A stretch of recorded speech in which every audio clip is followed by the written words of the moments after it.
Let me ask you a question. Have you ever felt stuck in your career? Like you're working hard, meeting deadlines, even exceeding expectations, but promotions, raises, or recognitions just aren't coming. It's frustrating, right? You start to wonder, what am I doing wrong? Here's the truth. It's not about how much you're working.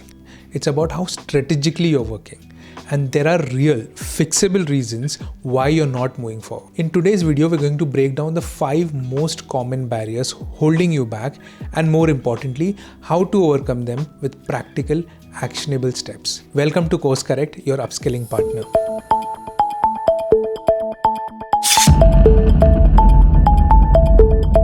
Let's start with the biggest career myth, that hard work is all you need to succeed. Look, hard work is important. It shows dedication, builds trust, and gets things done. But here's the thing, if you're working hard on the wrong things or in the wrong way, it won't take you where you want to go. Imagine you're rowing a boat with all your strength, but if you're rowing in circles, it doesn't matter how hard you're paddling. You're not going anywhere. That's what happens when you focus on working harder instead of working smarter. Here's how to fix it. Prioritize impactful work. Start by asking yourself, what work creates the most value for my team or organization? Not all tasks are created equal. For example, spending hours perfecting a PowerPoint might feel productive, but it's not contributing to the bigger goal. It's wasted effort. Focus on high impact tasks that move the needle. Here's a practical step. Take a look at your own to-do list and rank each task by impact. What's driving revenue? What's improving efficiency? What's solving a major problem?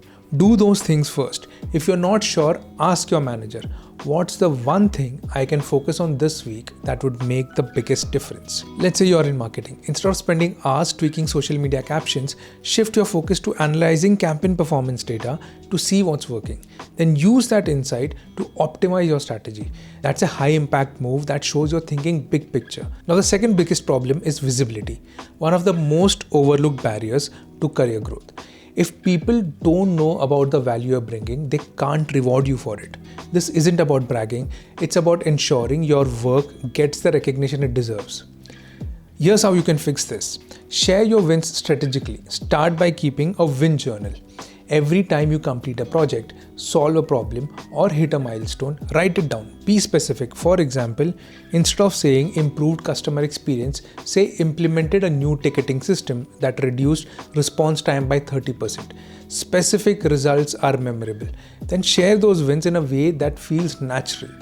Here are 3 easy ways to do this. Team meetings. When asked for updates, frame your response around outcomes. For example, last week, I launched a new process that cut our client onboarding time by 20%. It's already received great feedback from the team. Another way is one-on-ones with your manager. Use your check-ins to highlight your impact. You could say something like, I'm really proud of how the new workflow I designed is saving us 3 hours a week. I'd love to hear if there are other areas where I can have similar impact. Internal newsletters or Slack channels are another channel. If your company has a space to share updates, use it. A simple, concise post like, excited to share that the campaign I led brought in 15% more leads this quarter.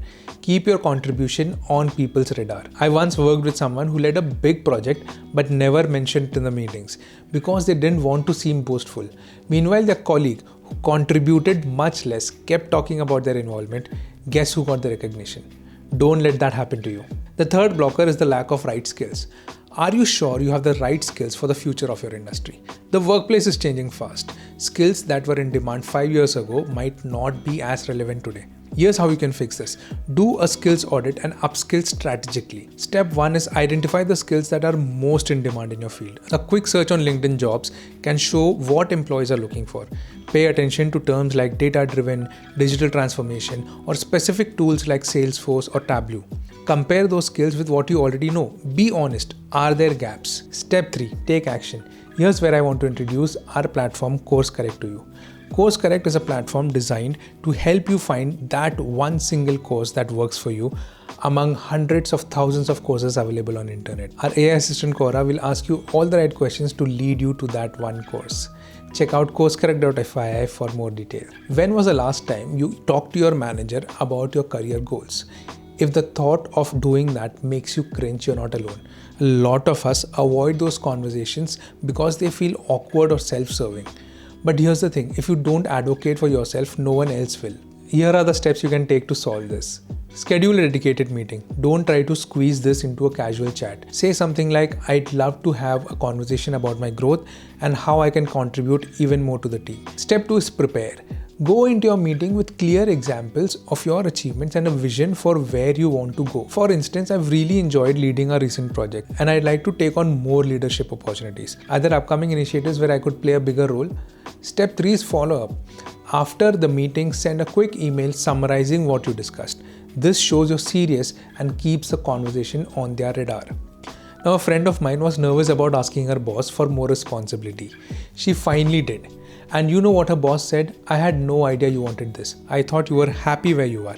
Within 2 months, she was leading a new team. And here's the last one, your brand. What do people think of when they hear your name? If you don't know, there's a problem. A strong personal brand sets you apart and makes you memorable in your organization. Here's how you can fix this. Build your brand online and offline. Start by defining your brand. Ask yourself, what do I want to be known for? Maybe it's solving complex problems, leading teams, or being an expert in a specific tool. Once you figured that out, start showcasing it. Online, you could post about your work on LinkedIn, share insights, lessons learned, or even challenges you're overcoming. For example, just wrapped up a project optimizing our workflows. Learned a lot about time management and collaboration. Happy to share tips. Offline, be intentional about how you show up in meetings or conversations. Speak up and ask thoughtful questions and share your perspective. People remember confidence. So why aren't you getting ahead? Maybe it's a combination of these factors. Focusing on wrong work, staying invisible, avoiding self-advocacy, or not updating your skills. But here's the good news. Every single of these is fixable. Start small. Pick one area, visibility, skills, and self-advocacy, and take one step today. Progress isn't about giant leaps. It's about consistent, intentional action. And if this video resonated with you, check out my video on how to ask for a raise and actually get it, for actionable tips to get recognition and rewards you deserve. Don't forget to like, subscribe, and share this video with someone who's ready to take control of their career. Let's make your next move the best move. See you in the next video. Thank you.